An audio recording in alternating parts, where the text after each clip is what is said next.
रसिक प्रेक्षकांना विनंती आहे की त्यांनी स्थानापन्न व्हावं. आपण लगेच कार्यक्रम सुरू करतोय कारण मधुराकडनं सुद्धा भरपूर जाणून घेण्यासारखं आहे. अतिशय वेगळ्या वातावरणात ती स्वतः वाढलेली आहे आणि तिच्या मुलासाठी ती अतिशय वेगळं वातावरण तयार करण्याचा कसोशीने प्रयत्न करत आहे. सेलिब्रिटी पालक म्हणून आपण तिला बोलावलेलं आहे. आपल्या सगळ्यांनाच कुतूहल असतं की यांच्या घरी कसं वातावरण असेल, हे त्यांच्या मुलांबद्दल काय विचार करत असतील. तर हे कुतूहल शमवण्याचा थोडासा प्रयत्न या मुलाखतीद्वारे होणार आहे.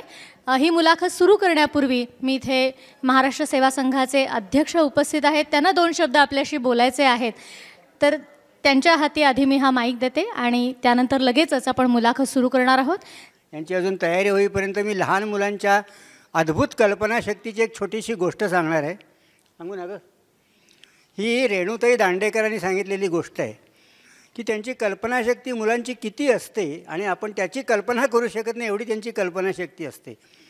तर साधारणपणे 7वी 8वीच्या मुलांना शाळेत एक निबंध लिहायला देण्याची पद्धत आहे की मला कोण व्हावं असं वाटतं, मी कोण होणार. साधारणपणे शहरी वातावरणात वाढलेली जी मुलं आहेत ती शास्त्रज्ञ, इंजिनियर, अंतराळवीर, पंतप्रधान ह्याच्या पलीकडे ते काय, म्हणजे तुम्ही कल्पना करा की काय काय असणार ह्याच्या पलीकडे. डॉक्टर, इंजिनियर, चार्टर्ड अकाउंटंट, वकील, न्यायाधीश इतकं सगळं सांगतात. परंतु लहान मुलांनी ज्यांनी सोसलेलं आहे किंवा अनुभवलेलं आहे त्यांची कल्पनाशक्ती एवढी असते की त्यांनी तो खेडेगावात, तुम्हाला माहिती आहे रेणुताई दांडेकर गेल्या आणि त्यांनी एका 7वी 8वीतल्या मुलाने असा निबंध लिहिला होता की मला कोण व्हावं असं वाटतं किंवा मी कोण होणार. तर त्याने असं लिहिलं, मी सूर्य होणार. आणि मी सूर्य का होणार, तर माझी आई रोज लाकूड फाटा आणायला रानात जाते, तिला चटके बसतात आणि ऊन लागतं. तर मी जेव्हा सूर्य झालो की मी तिच्या डोक्यावरती ऊन नाही पाडणार. आणि आम्ही मुलं जेव्हा अभ्यास करत असतो तेव्हा आमच्याकडे दिवे वगैरे काही नसतात. तर लहान मुलं जी अभ्यास करत असतील रात्री तेव्हा मी त्यांच्यावरती प्रकाश पाडीन. म्हणजे इतकी त्यांची कल्पनाशक्ती किंवा इतकं त्यांनी जे अनुभवलेलं आहे आणि त्याच्यामुळे मी सूर्य होणार ही जी कल्पना आहे मुलांची, अशा त्यांचं जे सांगायचं असतं, व्यक्त करायचं असतं, त्यांना आपण वाव दिला पाहिजे. हीच मध्यवर्ती कल्पना घेऊन श्रेयसीने हा कार्यक्रम केला आहे. तेव्हा मी ती सूत्र सगळी पुन्हा श्रेयसीकडे देतो. पुन्हा एकदा मी फॉर्च्यून एंटरटेनमेंट निर्मित महाराष्ट्र सेवा संघाच्या संयुक्त विद्यमानी सादर होणाऱ्या ऐक ना गाई या कार्यक्रमात तुम्हा सगळ्यांचं स्वागत करते.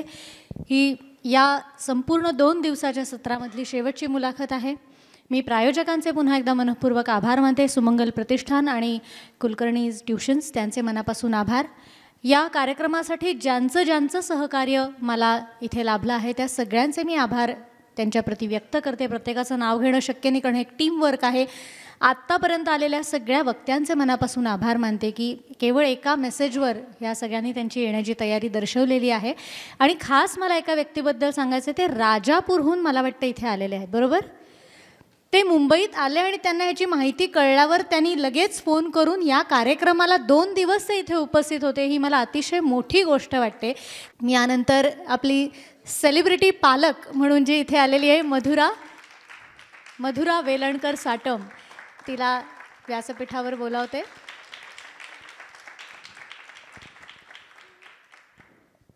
नावाप्रमाणेच अतिशय माधुर्य जिच्या व्यक्तिमत्वामध्ये आहे, अतिशय गोड हसत ती या व्यासपीठावर आलेली आहे. आणि मुद्दाम मी हे व्यासपीठ म्हणते, रंगमंच म्हणत नाही आहे, कारण चांगले विचार आपण आज या मंचावरून लोकांना द्यायचा प्रयत्न करतो आहे.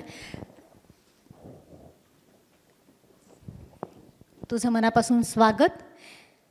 मुलाखतीकडे आपण जाणार आहोतच, पण तत्पूर्वी अगदी थोडक्यात तुझी ओळख करून देते. सगळ्यांना तू परिचित आहेस कारण तू सतत वेगवेगळ्या वाहिन्यांवरून, चित्रपटांमधून दिसत आलेली आहेस. मधुराच्या अभिनयातल्या कारकिर्दीला 25 वर्ष पूर्ण होत आहेत यावर्षी, तर सगळ्यात पहिल्यांदा त्याबद्दल तिचं मनःपूर्वक अभिनंदन. 30हून अधिक चित्रपटांमध्ये तू काम केलेलं आहेस. 15हून अधिक मालिकांमध्ये तुझा अभिनय सगळ्यांना आनंद होऊन गेला आहे. त्याच्यानंतर 5 व्यावसायिक नाटकं तू केलेली आहेस आणि या सगळ्यासाठी 4 राज्य पुरस्कारांनी आत्तापर्यंत ती सन्मानित झालेली आहे. मधुरा, उमेद, कलागौरव अशा अनेक पुरस्कारांची तू मानकरी ठरलेली आहेस. ऊर्जा हे नाट्य शिबिर ती गेली 6 वर्ष सातत्याने घेते, ज्याच्यातून अनेक मुलांना ती एक वेगळ्या प्रकारे घडवते, वेगळ्या प्रकारे त्यांच्याशी संवाद साधते असं मी म्हणेन. त्याच्याही बद्दलच्या आठवणी अर्थातच आपण बोलणार आहोत. आणि तिने केवळ अभिनय नाही तर ॲडमिनिस्ट्रेटिव्हसुद्धा काम भरपूर केलेलं आहे. ते म्हणजे नाट्य परिषदेत एकमेव सर्वाधिक मतांनी विजयी होणारी ती व्यक्ती आहे. बालरंगभूमीची कोषाध्यक्ष म्हणून सुद्धा तिने काम पाहिलेलं आहे. 4 वर्ष मराठी सिनेमा सबसिडी कमिटीवर ती कार्यरत होती. मधुरव हे पुस्तक आपल्या सगळ्यांनाच तिने लिहिलेलं माहिती आहे. त्याची 3री आवृत्ती नोव्हेंबरमध्ये प्रकाशित होती आहे. वा वा, याबद्दलसुद्धा मनःपूर्वक अभिनंदन.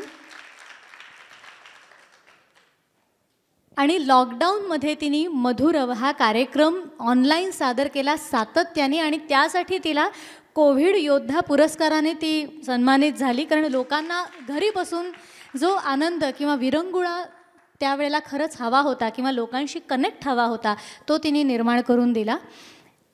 आणि आता सध्या तुम्ही सगळेजण बघत असाल की तुमची मुलगी काय करते हा अतिशय ज्वलंत विषय घेऊन जी मालिका सादर होते त्यामध्ये मध्यवर्ती भूमिकेमध्ये आपण मधुराला बघतोय. मधुरव नावानी रंगमंचीय कार्यक्रमसुद्धा तू केलेला आहेस, लेखनसुद्धा तू केलेलं आहेस.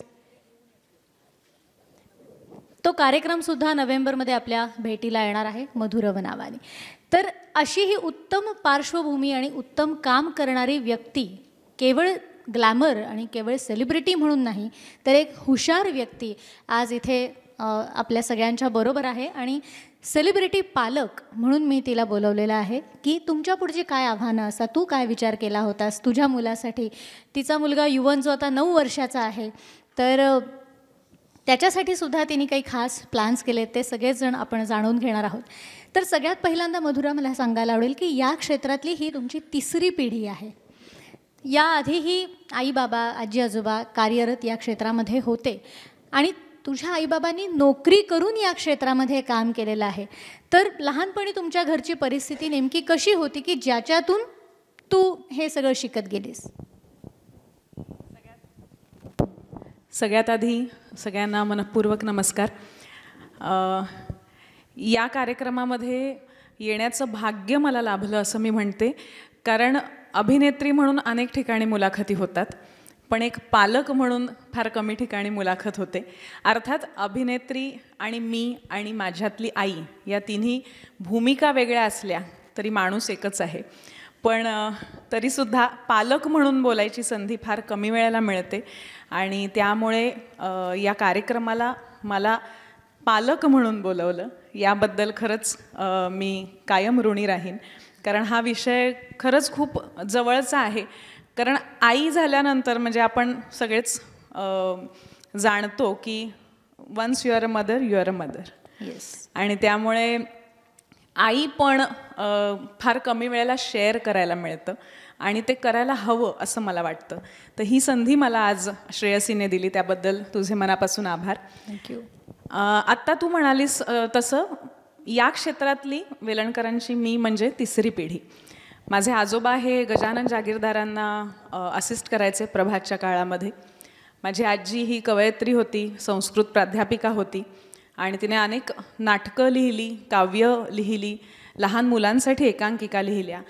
आणि त्यानंतर आई बाबा हे दोघंही म्हणजे बाबा एअर इंडियामध्ये 35 वर्ष नोकरी करत होते आणि आई पार्ले टिळक विद्यालय या शाळेमध्ये शिकवत होती. आणि ते सांभाळून त्यांनी अभिनय हे क्षेत्र निवडलं आणि तिथे जे मनाला आवडेल ते काम केलं. मला असं वाटतं की हे सगळी बॅकग्राऊंड सांगण्याचं कारण असं की मुळात कला याविषयी प्रेम आणि आदर असलेली मंडळी माझ्या घरात होती.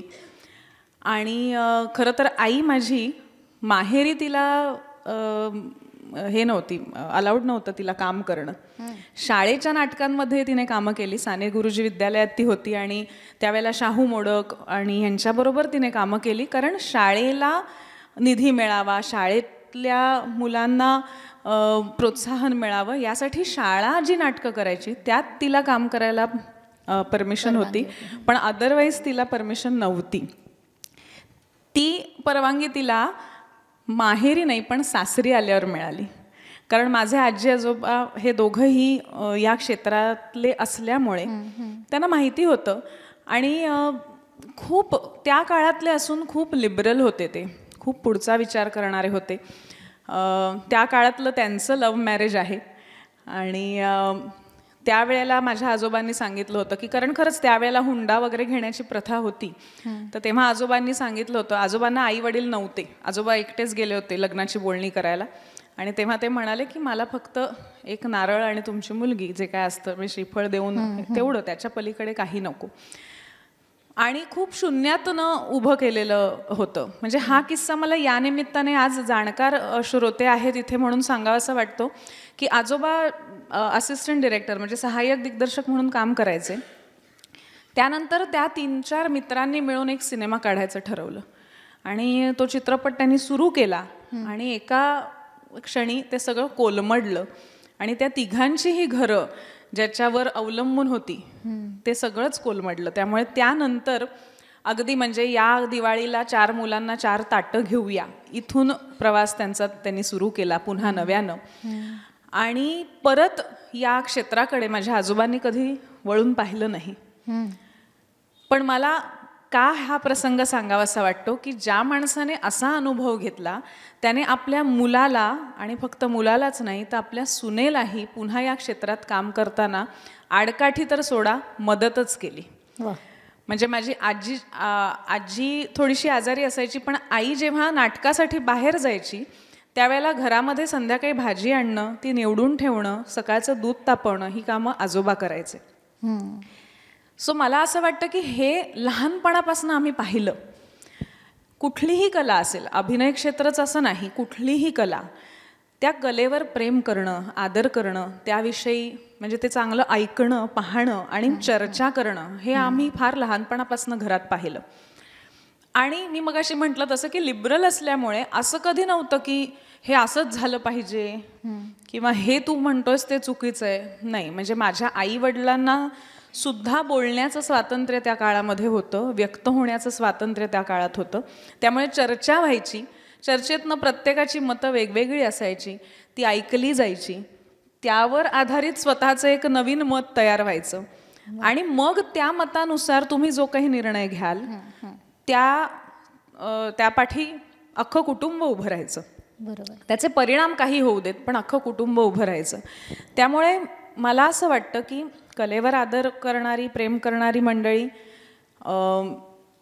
बोलण्याचं आणि विचारांचं स्वातंत्र्य असणारी मंडळी, एकमेकांना सांभाळणारं आणि प्रेम करणारं कुटुंब आणि एकमेकांना पुढे जाण्यासाठी, कुठलंही काम असू दे, पुढे जाण्यासाठी त्यांच्या पाठीशी भक्कम उभे राहणारी माणसं, ही लहानपणापासनं माझ्या घरामध्ये होती. आणि अर्थात हे मगाशी म्हटलं तसं हे चित्र असं खूप सुंदर दिसतं, पण खाचखळगे होतेच की, प्रत्येकाच्या आयुष्यात असतात तसे त्यांच्याही आयुष्यात होते. मी म्हटलं तसं की माझे बाबा आता सांगतात की एका दिवाळीला 4 ताटं घेतली त्यांनी मुलांसाठी आणि हे परिस्थिती अशी होती बिकट, हे आम्ही मुलं असताना आम्हाला कधीच कळलं नाही. म्हणजे त्यांनी ते कळू दिलं नाही, ते फक्त खूप सोचतायत आणि मुलांना कळू दिलं नाही का, तर नाही, ते आहे त्यातला आनंद शोधत जगत होते. म्हणजे मला असं वाटतं की आपल्याकडे नाही म्हणून रडत बसले नाहीत, आपण ते निर्माण करू आणि आत्ता जे आहे त्यात आनंद घेऊ. हे सुद्धा आजी आजोबांनी आईबाबांना किंवा त्या पिढीला शिकवलं. आईबाबांच्या वेळेला असं होतं की जबाबदारी होती कुटुंबाची जास्त आणि त्यामुळे त्यावेळी असं होतं की नाटक आणि सिनेमा, सिरियल तर त्यावेळेला नव्हत्याच, दूरदर्शन होतं पण तिथे एवढं काम नाही व्हायचं. त्यामुळे पूर्णतः या क्षेत्रावर अवलंबून राहता येईल अशी परिस्थिती नव्हती. त्यामुळे नोकरी करून मग तुम्ही या क्षेत्रात काम करू शकता. त्यामुळे अनेक वर्ष मी आईला पाहिलेलं आहे की सकाळची शाळा असायची. आज माझी शाळेतली पण एक मैत्रीण इथे आहे. सो 6:50ची शाळा असायची, 6:30ला आई घराबाहेर पडायची, 4:45ला उठून ती सगळा स्वयंपाक करून स्वतःचा आवरून बाहेर पडायची. मग दुपारी 4चा प्रयोग, कधी 8चा प्रयोग तो करून ती रात्री येऊन सगळं आवरून परत सकाळी 4:45ला, किंवा पुण्याला प्रयोग असेल तर शाळा झाल्यावर पुण्याला जायचं, प्रयोग करून ती पोचायची 4:45 सकाळी, आंघोळ करून लगेच आवरून शाळेत जायची. बापरे. सो हे आईला करताना आम्ही पाहिलेलं आहे. 35 वर्ष बाबा एअर इंडियामध्ये होते. बाबांनी नुसती सही करून ते कधी परत आले नाही. त्यांच्या जॉबमध्ये सुद्धा त्यांनी अनेक पारितोषिकं आणि मान सन्मान मिळवले.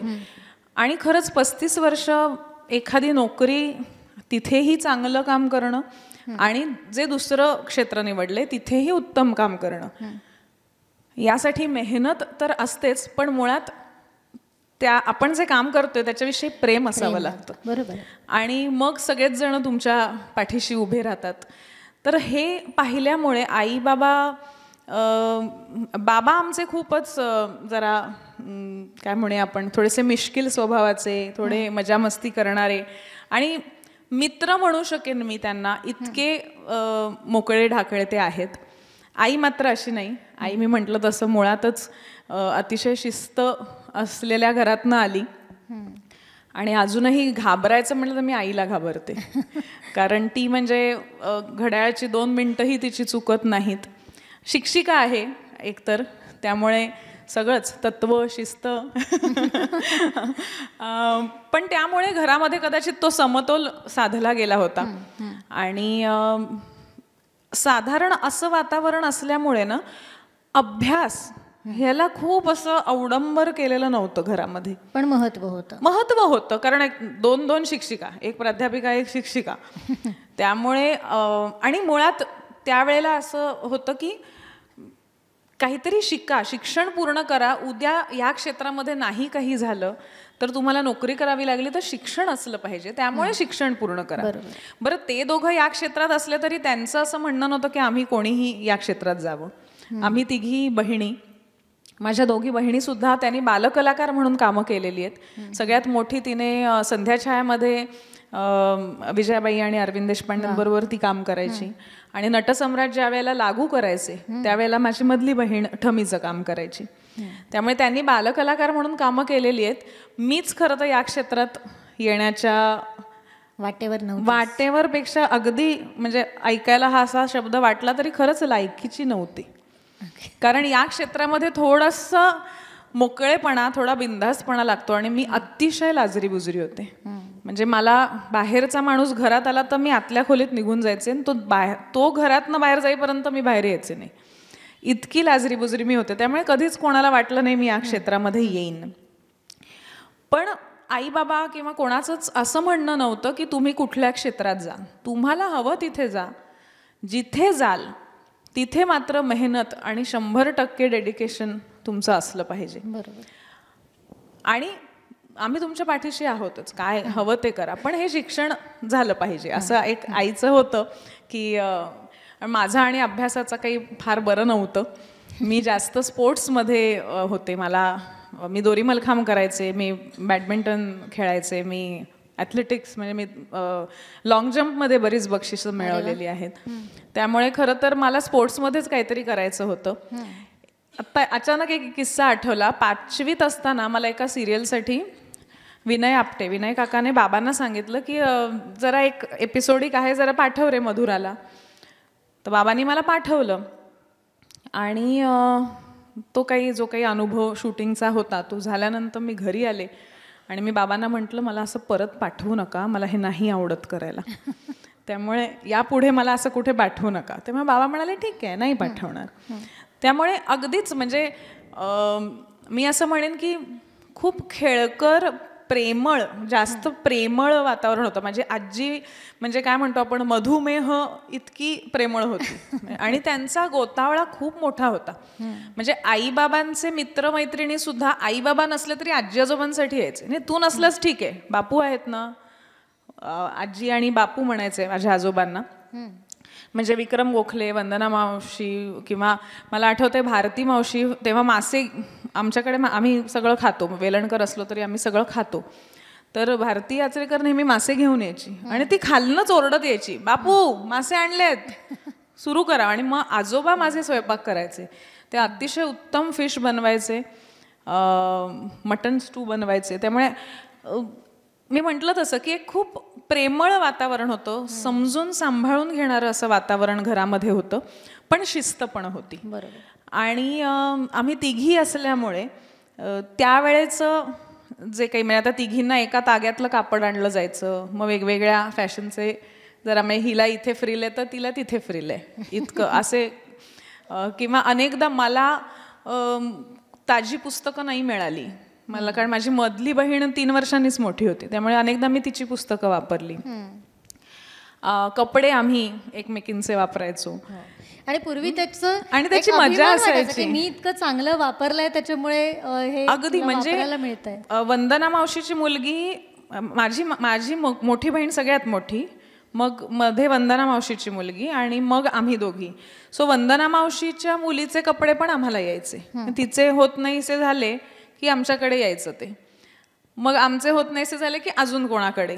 पण म्हणजे ह्याच्यामध्ये पण गंमत होती ना, त्या वापरलेल्या कपड्यांमध्ये, किंवा आज वापरलेले कपडे असले तरी मला काय मिळणार आहे वेगळं काहीतरी, ह्याच्यात पण आपल्याला अप्रूप असायचं त्या काळी. तर खूप साधी राहणी आणि पारंपरिक गोष्टी पण आमच्याकडे व्हायच्या, कारण आजी संस्कृतची प्राध्यापिका असल्यामुळे, म्हणजे धुळ्यामध्ये माझी आजी शिकली, बोर्डात आलेली आहे आजी, आणि ती एल्फिन्स्टन कॉलेजला काही वर्ष प्रिन्सिपल होती. तिने संस्कृत, म्हणजे BEdच्या विद्यार्थिनींना संस्कृत शिकवलेलं आहे. म्हणजे आता तुम्हाला माहिती असलेल्या विजया वाड ह्या माझ्या आजीची विद्यार्थिनी. सो त्यामुळे गणपती व्हायचे तेव्हा सुद्धा आमच्याकडे असं 16 ओळ्याचं टेन्शन नाही, कसल्या अशा कुठल्याही गोष्टीची भीती वाटेल, करायचं नाही असं वाटेल असं वातावरण कधीच नव्हतं. करायचे सगळं. म्हणजे आजी माझी पूजा सांगायची, आजोबा पूजा करायचे. आमच्याकडे कधी गुरुजी आले नाहीत, कारण आजी संस्कृत वाचायची. हरतालकेची पूजा आमच्याकडे व्हायची तेव्हा सोसायटीतल्या सगळ्या बायका यायच्या, मग खरंच गाणी म्हटली जायची, रात्री खरंच खेळ खेळले जायचे, रात्र जागवली जायची. सो पण त्याच्यामध्ये म्हणजे आता आपण खूप अशा काळामध्ये आहोत की आपण खूप ओपनली बोलतो, पण एखाद्या बाईची पिरियड चालू असेल तरी तिला कधी थांबवलं नाही की ते देवाने दिलेलं आहे, तुला करावंसं वाटतंय, तुला त्रास होत असेल तर तू बस, पण तू भाग घे, त्या कारणामुळे भाग घ्यायचा नाही असं नाही. त्यामुळे मी म्हटलं तसं की खूप लिबरल होते, सगळं सांभाळून सुद्धा पुढच्या विचारांचे होते आजी आजोबा, आणि तेच आईबाबांकडेही होतं, आणि ते कुठेतरी आमच्याकडेही आलं असावं. नक्कीच. आणि अर्थात आम्ही आता ज्या काळामध्ये राहतोय त्यामुळे कदाचित 2 पावलं आम्ही अजून पुढे विचार करत असू शकू. बरोबर. पण आजही आई बाबा, मी असं म्हणेन की आजही आम्ही जे करतोय त्यासाठीही आमच्या पाठीशी आहेत, आम्हाला प्रोत्साहनही देतात, काही गोष्टी आमच्याकडनंही शिकतात, पण काही वेळेला आमचं चुकलं तर अजूनही ओरडतातही, आणि हे असायला हवं. जसं कितीही मोठं झालं तरी आपल्याला आपले आई वडील हवेच असतात, तर ते का हवे असतात? नुसते प्रेम करायला नाही, तर वेळप्रसंगी आपल्याला दामटवायला सुद्धा हवे असतात, कारण कोणीतरी आपल्यावर लक्ष ठेवू नये, कोणाला तरी फरक पडतोय आपल्या चांगल्या वाईट वागण्याने, असं हक्काचा माणूस आपल्याला लागतं. त्यामुळे अगदी परवाची गोष्ट आहे की आई बाबांचा वाढदिवस होता आणि मी म्हटलं मी 5 पर्यंत येते, आणि मला 5:20 झाले. तर दारात आत आल्यावर पहिलं वाक्य आईचं होतं, तरी मला वाटलंच 5 वाजता म्हणजे काय तू 5ला यायची नाहीस. मला असं झालं ठीक आहे, वाढदिवस आहे, 15 मिनिटं उशिरा आली आहे, पण नाही, आईचं आहे ते शिस्त. सांगितले, मग सांगताना 5:30 सांग, तू 5:20ला आहे, 5 सांगितलं तर 5लाच यायला पाहिजे. सो ही आईची शिस्त आमची आहे. किंवा अजूनही माझी सिरियल रोज बघतात आणि माझ्या चुका आणि माझ्या चांगल्या गोष्टी ह्याचा रोज अपडेट असतो मला. पण त्यामुळे कदाचित आनंद घेता येतो आयुष्याचा, शिकता येतं, आणि आपण कुठे आहोत किंवा आपण कुठून सुरुवात केली ह्याचं भान सतत राहतं. बरोबर. आणि हे मला असं वाटतं की आजच्या पिढीलाही गरजेचं आहे. नक्कीच. आणि ते भान असणं, तुम्ही बदल कधी करता ज्या वेळेला तुम्हाला त्याचं भान आहे. तुम्हाला भानच नसेल तर तुम्ही बदलाकडे वळणारच नाहीत. बरोबर. पण ते भान असणं गरजेचं आहे, आणि ते भान आईबाबांमुळे आमच्यापर्यंत पोहोचलं. म्हणजे संवाद हा प्रत्येक वेळेला काही फक्त बोलण्यातूनच असतो असं नाही, तो कृतीतून असतो. आम्ही हे करतोय हे बघत बघत तुम्ही हे आपोआप करायला लागाल अशी अपेक्षा असेल, ते होतही जातं. म्हणजे प्रत्येक सशक्त पिढी पुढची सशक्त पिढी घडवत असते, पण मधली एखादी पिढी गडबडली की पुढे सगळी गडबड खरं तर सुरू होते. आता म्हणाले तसं काका मग असे म्हणाले, प्रवीण काका, की त्या मुलाला कळणार नाही कदाचित, पण त्याला तुम्ही आणलंयत. तसं आई बाबा आम्हाला न्यायचे, म्हणजे त्यावेळेला त्याचा अर्थ कळला नसेल, पण आता जेव्हा मी पुन्हा मागे वळून बघते तेव्हा मला असं आठवतं की अरे हां, ते मला आठवतंय, हां तेव्हा हे झालं होतं, किंवा एखादं वाक्य लक्षात असतं, एखादी कृती लक्षात असते. तर म्हणून म्हटलं की या आजूबाजूला काय घडतंय ह्याचं भान असणं अतिशय महत्वाचं आहे, आणि ते अतिशय मोलाची गोष्ट आई वडिलांनी दिलेली. वा. मग ही सगळी शिदोरी घेऊन तू आता पुढे आलीस, तू काम करते आहेस आणि तुझं लग्न झालं आणि तू आई झालीस. मग अर्थातच की जेव्हा तू आई झालीस तेव्हा तुला हा सगळा अनुभव निश्चितच कामी आला असेल.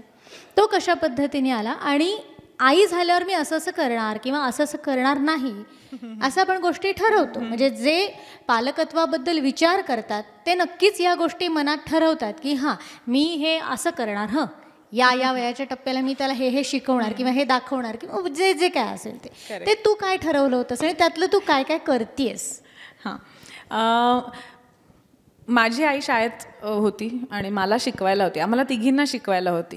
आता आमच्या तिघीतला फरक असा की मोठी बहीण होती, तिला पहिल्यांदा आई जेव्हा शिकवायला आली तेव्हा तिने आई अशीच हाक मारली.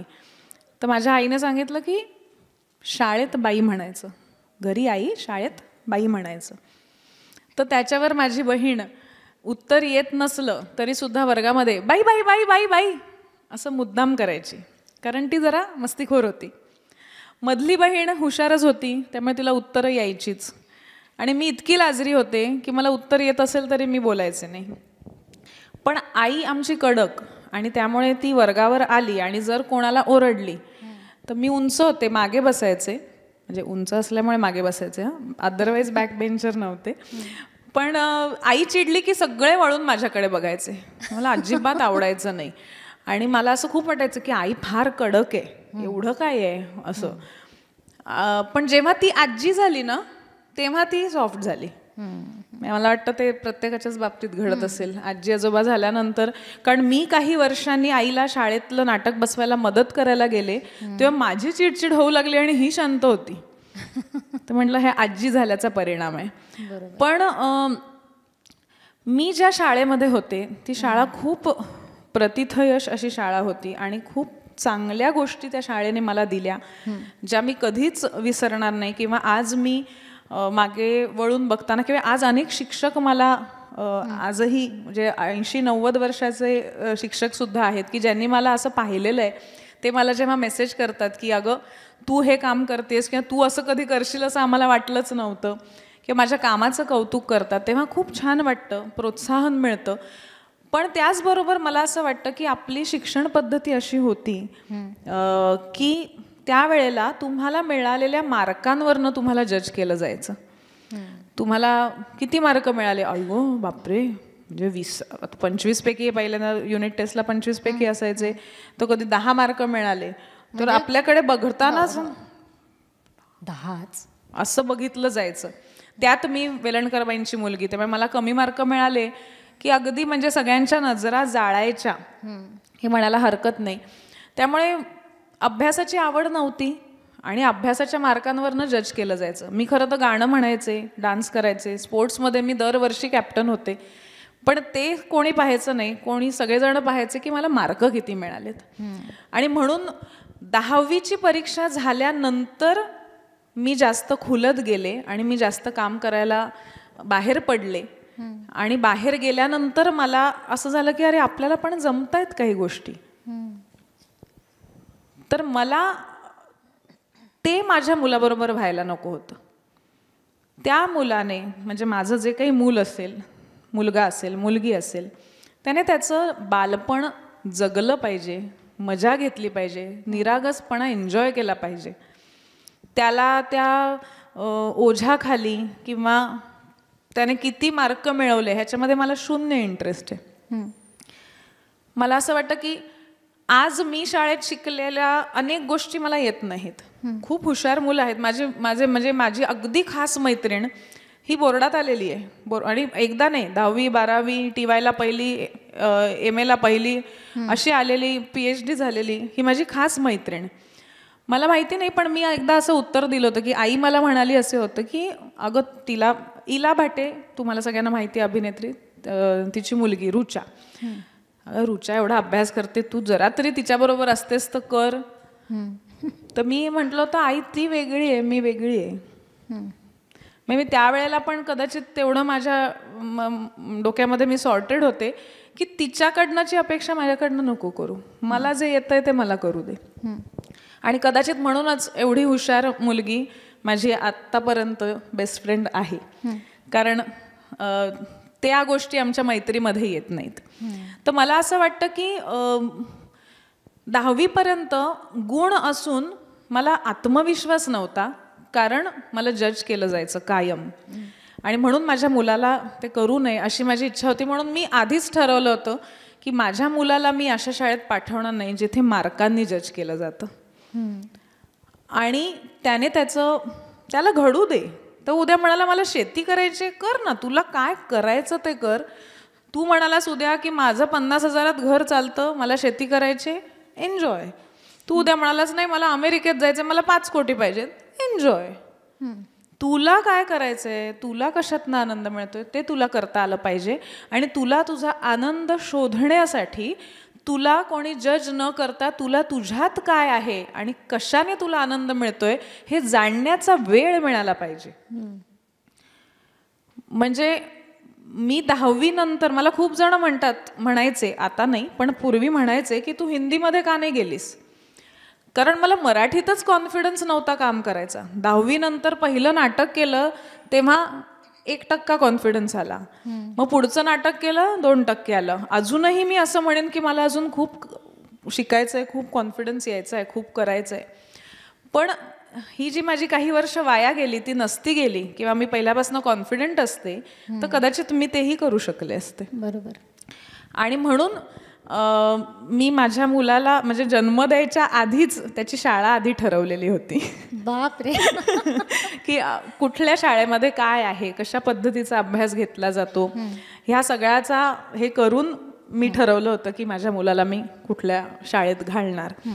आणि मग आता जी शाळा आहे त्यात काय वेगळं आहे म्हणत होती सांगते. आणि मी ती शाळा अंधेरीची आणि आम्ही राहायला परळला. त्यामुळे पहिलं वर्ष जेव्हा तो अगदी 2 वर्षाचा झाला आणि प्ले ग्रुपमध्ये गेला, तर तेव्हा मी सोमवार ते शुक्रवार आईकडे राहायचे, शनिवार रविवार सासरी जायचे. असं खूप त्रेधा तिरपीट आम्ही केली.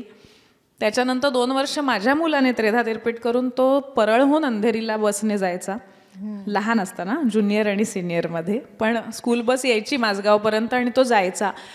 आणि माझ्या सासऱ्यांचं असं म्हणणं होतं की काय एवढं शाळा जवळ असली पाहिजे, काय एवढं शाळेचं. म्हटलं मला मान्य आहे, हे मुद्दे मला मान्य आहे की शाळा जवळ असायला पाहिजे, प्रवासात वेळ जाता कामा नये, पण मला शाळा नाही बदलायची, मला शाळा तीच हवी आहे. आणि म्हणून मग त्यांना, माझ्या सासऱ्यांना मान्य नव्हतं. त्यांना 2दा-3दा शाळेत नेलं, त्यांना समजावलं, त्यांना पटलं, आणि मग आम्ही सगळे पार्ल्यात शिफ्ट झालो ते मुलासाठी. पण माझं असं म्हणणं होतं की मी कुठे वाढले हे महत्त्वाचं आहे, पण आता जर मला माझी पुढची पिढी घडवायची आहे तर तिच्यासाठी जे बेस्ट आहे ते देण्यासाठी मी माझा पूर्ण प्रयत्न केला पाहिजे. बरोबर. आणि फॉर्च्युनेटली असं आहे की आमचं क्षेत्र असं आहे की अंधेरी, मालाड ह्याच्या पुढेच कामं जास्त होतात, त्यामुळे पार्ल्यात येणं हे सगळ्यांच्या दृष्टीने सोयीस्कर होतं. आणि महत्त्वाचं म्हणजे माझी आई होती, कारण आईशिवाय मी काम करू शकत नाही. आई मदतीला मागे लागते प्रत्येकालाच. आत्ता पण तुझ्या आईने मला वडे दिलेले आहेत खायला. तर त्यामुळे पण मला असं वाटतं की जेव्हा इच्छा असते आणि तुम्ही तुमच्या निर्णयावर ठाम असता, त्याला काही कारणं असतात, तेव्हा तुम्ही ते करू शकता. तर अशा दृष्टीने मी आता पार्ल्यामध्ये शिफ्ट झाले. सो प्रवास खडतर होता, पण फायनली आम्ही आता खूप सुखकर अशा परिस्थितीमध्ये आलेलो आहोत सगळ्याच दृष्टीने.